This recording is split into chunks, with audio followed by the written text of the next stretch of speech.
Students, welcome to commerce lecture. I am Latika. तो आज हम पढ़ेंगे चाइना के बारे में, क्योंकि हमने जैसे पिछले वीडियो में देखा कि हम कंपैरेटिव स्टडी करेंगे चाइना, पाकिस्तान की और इंडिया की। तो अभी हम चाइना के बारे में पढ़ेंगे और हम देखेंगे कि चाइना ने क्या क्या रिफॉर्म्स लाए, क्या क्या पॉलिसीज लाई अपने डेवलपमेंटल एरा में। तो थोड़ा पहले चाइना के बारे में जान लेते हैं। China officially the people Republic of China is a country in East Asia and is the world's most populous country with a population of around 1.4 to 8 billion in 2017।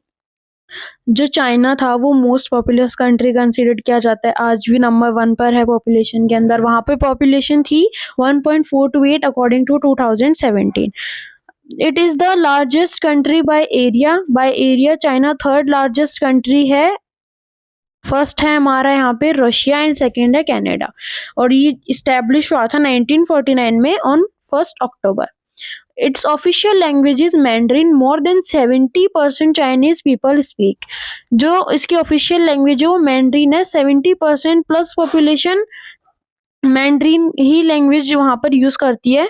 अब हम थोड़ा चाइना की इकोनॉमी के बारे में जान लेते हैं। China has been the world largest economy after the establishment of people republic China under one party rule. All the critical sectors of economy enterprises land owned and operated by individuals were bought under government control. जब जैसे ही people's republic of China establish हुआ, हमें पता था कि उन्होंने command economy को चूज किया था। वहां पर सेंट्रल गवर्नमेंट का ही रूल चलता था एकदम।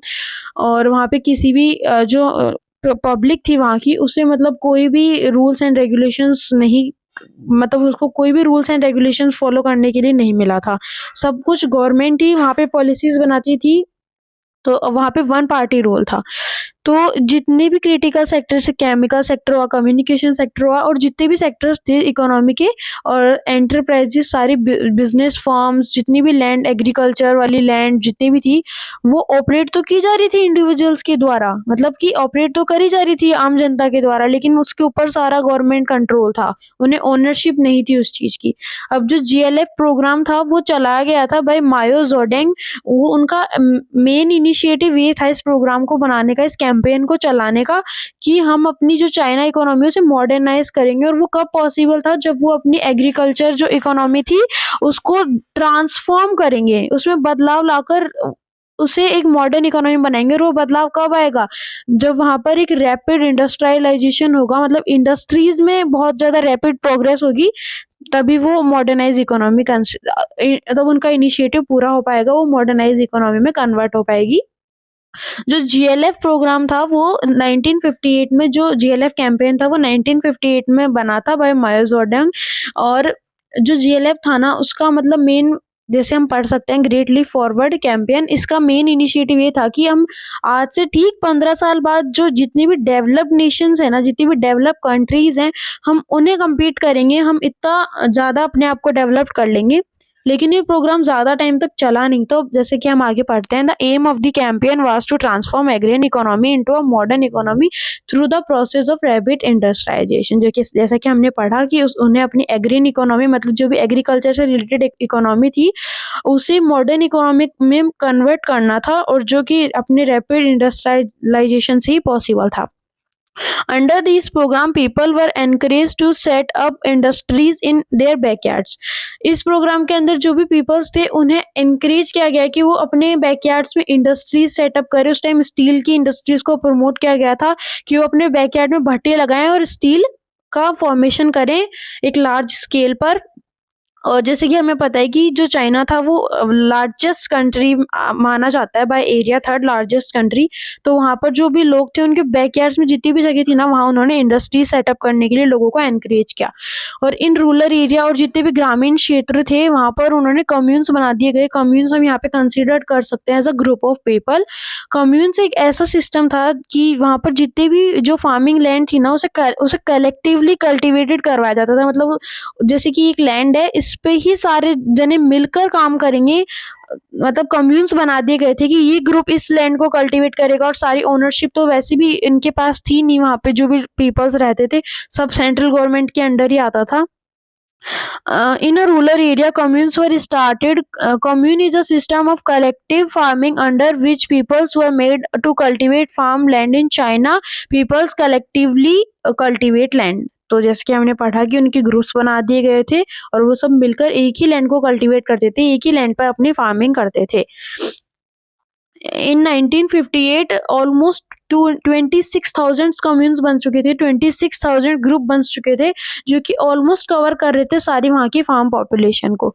अब जो GLF कैंपेन था, मीट विद मैनी प्रॉब्लम्स, इसके अंदर बहुत सारी प्रॉब्लम्स आई, जैसे कि वहाँ पर अकाल पड़ गया था, लोग भूख के मारे 30 मिलियन से भी ज्यादा लोगों की जान चली गई थी। अब जैसे कि इसके अंदर हमने एग्रीकल्चर को प्रमोट ही तो किया था, तो अब इसका रीजन था इसके पीछे एक बहुत बड़ा, एक 4 फीस्ट कैंपेन चलाया गया था, मतलब एक 4 फीस्ट प्रोग्राम चलाया गया था, जो भी जैसे कि जो भी उनकी फसल को खराब करते थे, जैसे कि स्पैरो हुई, चिड़िया हुई, रैट हुआ, हाउस फ्लाइज हुए, और एक और होता है मॉस्किटोज हुए, जो कि उनकी फसल को खराब करते थे। तो वहाँ की गवर्नमेंट ने एक 4 फीस्ट प्रोग्राम चलाया, जिसके अंदर उन्होंने कहा कि तुम वहाँ पे जो चिड़िया है ना, उन्हें मारो, ताकि सबसे ज्यादा चिड़िया ही उनकी फसल खराब करती थी, तो उन्हें ऐसा कहा गया कि तुम वहाँ पे जो भी चिड़िया है उन्हें मारो। तो वहाँ पे जो जो पॉपुलेशन थी ना चाइना की, वो सारे दिन ड्रम्स बजाती रहती थी, जिससे चिड़िया अपनी मेंटल स्टेबिलिटी को लूज करके नीचे गिर जाती थी और वो उसे मार देते थे। 2 साल के अंदर अंदर उन्होंने ऑलमोस्ट सारी चिड़िया वहाँ से खत्म कर दी थी, सारी स्पैरोज वहाँ पे खत्म हो चुकी थी।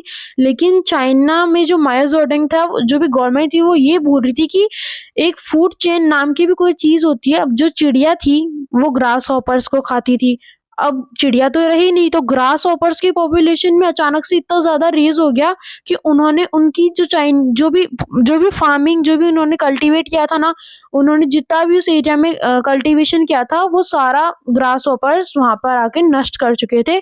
अब जो चाइनीज पॉपुलेशन थी, उनके पास खाने के लिए कुछ नहीं था। अब ये जो 30 मिलियन जो डाटा है वो एग्जैक्ट नहीं है, वैसे भी जो नेशन है, जो कंट्री है, वो एग्जैक्ट डाटा नहीं बताती है। तो अप्रोक्स 55 मिलियन पीपल्स तक की जान गई थी इस कैंपेन के अंदर, 55 मिलियन पीपल्स की जान गई थी इस कैंपेन के अंदर। अब नेक्स्ट भाई GLF हमारा कैंपेन चला नहीं, तो अब उन्होंने नेक्स्ट एक रिवोल्यूशन लाया, जिसके अंदर था great poultry and cultural revolution. अब ये जो यहाँ पे पोलिट्री है, इसको हम वर्कर से कंसिडर कर सकते हैं।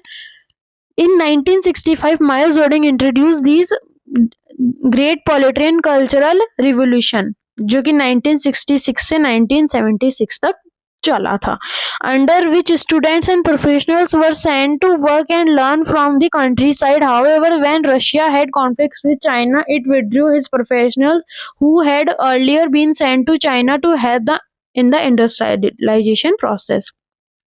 तो इस प्रोग्राम में क्या होता था कि जो भी वर्कर्स थे, जो भी स्टूडेंट्स थे, जो भी प्रोफेशनल, मतलब कि जो डॉक्टर्स या फिर जिन्हें एग्रीकल्चर के बारे में बहुत ज्यादा नॉलेज है, उन सबको भेजा जाता था काम करने के लिए, कुछ सीखने के लिए। जो भी ग्रामीण क्षेत्र थे, उनसे उनसे हटा करके जो भी मतलब कंट्री का जो भी मॉडर्नाइज सेक्टर था, जैसे कि गांव से निकाल करके उन्हें सिटीज में भेजा जाता था, सिंपली ऐसा मान लीजिए आप। व्हेन अब जो रशिया था ना, उसने भी मतलब अपने बहुत सारे प्रोफेशनल्स को भेजा था चाइना में, लेकिन अब रशिया और चाइना के बीच में क्या हो गए, कॉन्फ्लिक्ट्स।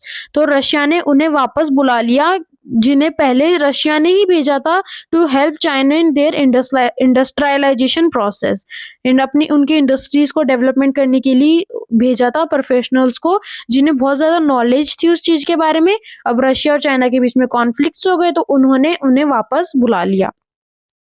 अब हम नेक्स्ट पॉइंट पे जाएंगे, जहां पर है रिफॉर्म इंट्रोड्यूस्ड इन चाइना। अब ये जो दोनों एक तो GLF कैंपेन और एक ये ग्रेट पोलिट्री कल्चर रिवोल्यूशन, ये ज्यादा चला नहीं था। तो अब चाइना ने रिफॉर्म्स लाए 1978 के अंदर। The present day fast industrialization growth in China can be tracked back to the reforms introduced in 1978. China introduced reforms in phases. China ने phases के अंदर introduce करा अपना reform, phases के अंदर बदलाव लाना चालू किया। और जो भी हम आज चाइना की present जो भी industrial growth देख सकते हैं, वो उनके उसी reforms की वजह से है वहां पर, जो उन्होंने 1978 में लाए थे। उन्होंने अपने in the initial phase reforms were initiated in agriculture, foreign trade and investment sector. तो इनिशियली उन्होंने जो अपना फर्स्ट जो फेज था उसके अंदर एग्रीकल्चर में डेवलप रिफॉर्म्स लाए, बदलाव लाए, फॉरेन ट्रेड में बदलाव लाए और इन्वेस्टमेंट सेक्टर में बदलाव लाए। In agriculture, commune land were divided into small plots which were allocated only for use and not as ownership to the individual household. They were allowed to keep all incomes from the land after paying split tax. जो commune system था, उन commune उन commune lands को एक small small plots में बांट दिया गया और उन्हें अलोकेटेड, मतलब उन्हें जो वहां पर जो इंडिविजुअल्स थे, वहाँ की जो जनता थी, उन्हें डिस्ट्रीब्यूट कर दिया गया और उन्हें स्मॉल प्लॉट्स में बांटकर उन्हें डिस्ट्रीब्यूट कर दिया गया। लेकिन उन्हें उन प्लॉट्स की ओनरशिप नहीं दी और उन्हें कहा गया कि उन्हें ऐसे कहा गया कि तुम इस लैंड पे जो भी फार्मिंग करोगे उससे जो भी इनकम होगी वो तुम रखो, हमें सिर्फ हमारा टैक्स दे दो, स्प्लिटेड टैक्स जो भी हमने निश्चित कर रखा है वो टैक्स हमें पे करो और बाकी इनकम तुम अपने पास रखो। इन द लेटर फेज, अब बाद में इंडस्ट्रियल सेक्टर पे जो भी उसके बाद इनिशियल फेज के बाद में उन्होंने अपने जो इंडस्ट्रियल सेक्टर था उसमें रिफॉर्म्स लाना चालू करे। उन्होंने प्राइवेट सेक्टर को अलाउ किया टू प्रोड्यूस गुड। पहले सिर्फ गवर्नमेंट करती थी, पब्लिक सेक्टर ही चलता था, लेकिन अब उन्होंने प्राइवेट सेक्टर को भी बोला कि हाँ चलो तुम गुड्स प्रोड्यूस करो।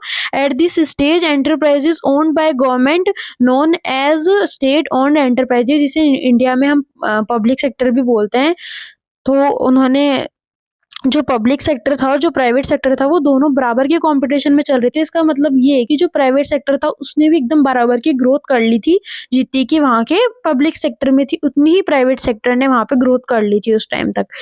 ड्यूअल प्राइसिंग इन रिफॉर्म्स प्रोसेस, अब उन्होंने एक ड्यूअल प्राइसिंग रिफॉर्म लाया जिसके अंदर उन्होंने जो फार्मर और जो इंडस्ट्रियल यूनिट थी ना उनके ऊपर रेट फिक्स कर दी थी। जो भी नेसेसिटी थिंग्स थी उन पर तो उन्होंने रेट फिक्स कर दी थी बाय एंड सेल की, लेकिन जो बाकी की ट्रांजेक्शन्स थी, मतलब जो बाकी इन इन यूनिट्स के अलावा जो जितनी भी यूनिट्स थी उन्हें वो मार्केट प्राइस पे सेल कर सकते थे। जो वहां पर जो भी जो इंडस्ट्रीज थी वो उन्हें मार्केट प्राइस पे सेल कर सकती थी।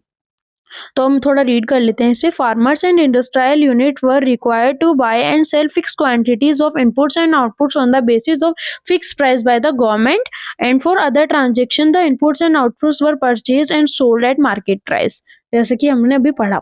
स्पेशल इकोनॉमिक जोन्स बनाए गए, जहां पर स्पेशल इकोनॉमिक जोन से आप ये ले सकते हैं कि वहां का सबसे डेवलप्ड, पूरी कंट्री का सबसे डेवलप्ड ऐसा पोर्शन जहां पर इंपोर्ट एक्सपोर्ट अच्छा होता हो, जहां पर बहुत सारी इंडस्ट्रीज हो, उसे ऐसा एक स्पेशल जोन क्रिएट करा गया बाय चाइना, जहाँ ताकि उसे देखकर जो फॉरेन इन्वेस्टर्स है ना वो वहां पर आए और अपना बिजनेस इस्टेब्लिश करे, जिससे कि उनकी कंट्री का डेवलपमेंट हो, जो चाइना है उसका डेवलपमेंट हो और वो काफी ज्यादा अच्छी ग्रोथ कर पाए। तो उन्होंने ऐसे स्पेशल इकोनॉमिक जोन्स बनाना चालू कर दिया था। जैसे कि हमारे इंडिया में भी हमने नोएडा वगैरह जो है, मतलब जो नोएडा वगैरह है वो काफी डेवलप माना जाता है, मतलब कंट्री का एक ऐसा डेवलप्ड एरिया जहाँ पर काफी इंपोर्ट एक्सपोर्ट होता हो, काफी बड़ी बड़ी इंडस्ट्रीज एस्टेब्लिश्ड हो, वहाँ पे एम्प्लॉयमेंट जनरेट होता हो, हम उसे स्पेशल इकोनॉमिक जोन कंसिडर करते हैं। तो आई होप कि आपको ये समझ में आया होगा। एक बार हम क्विक रिवीजन कर लेते हैं। तो चाइना ने 1958 में जीएलएफ कैंपेन चलाया, जो कि बिल्कुल भी अच्छे से नहीं चला। वहां पर कितने ज्यादा नंबर ऑफ पॉपुलेशंस अपनी जान गंवा बैठी भूख के मारे, क्योंकि वहां पे सारी फसल ग्रास होपर्स ने खत्म कर दी थी और वो भी उन्हीं की गलती थी। फिर 1965 में इंट्रोड्यूस हुआ ग्रेट पॉलिस्टीन कल्चरल रिवॉल्यूशन, जिसमें भाई रशिया ने भेजे अपने प्रोफेशनल्स, लेकिन जो चाइना था उसने लड़ाई कर ली, उनके बीच में कॉन्फ्लिक्ट्स हो गए, तो रशिया ने वापस अपने प्रोफेशनल्स को बुला लिया। अब जो रिफॉर्म्स लाए उसने पहले एग्रीकल्चर में रिफॉर्म लाया कि कम्युनिस्ट लैंड को स्मॉल प्लॉट्स में बांट दिया गया, उन्हें इंडिविजुअली वर्क करने दिया गया, उन्हें इनकम रखने के लिए कह दिया गया। सिर्फ एक जो स्प्लिटेड टैक्स था, मतलब कि जो निर्धारित टैक्स था वो उन्हें पे करना था, बाकी इनकम वो अपनी रख सकते थे। उन्होंने अपने प्राइवेट सेक्टर को अलाउ करा और ड्यूअल प्राइसिंग सिस्टम रिफॉर्म लाया गया, ड्यूअल प्राइसिंग सिस्टम अपनाया गया, जिसके अंदर जो फार्मर जो इंडस्ट्रियल जो यूनिट थी ना उन पे तो रेट फिक्स कर दी गई, लेकिन जो बाकी ट्रांजेक्शन थी वो अपनी मर्जी से कर सकते थे मार्केट प्राइस पे। स्पेशल इकोनॉमिक जोन्स बनाए गए जिससे कि फॉरेन इन्वेस्टर्स अट्रैक्ट हों। तो आई होप आपको समझ में आया होगा। अगर कोई भी डाउट है तो आप कमेंट सेक्शन में पूछ सकते हैं।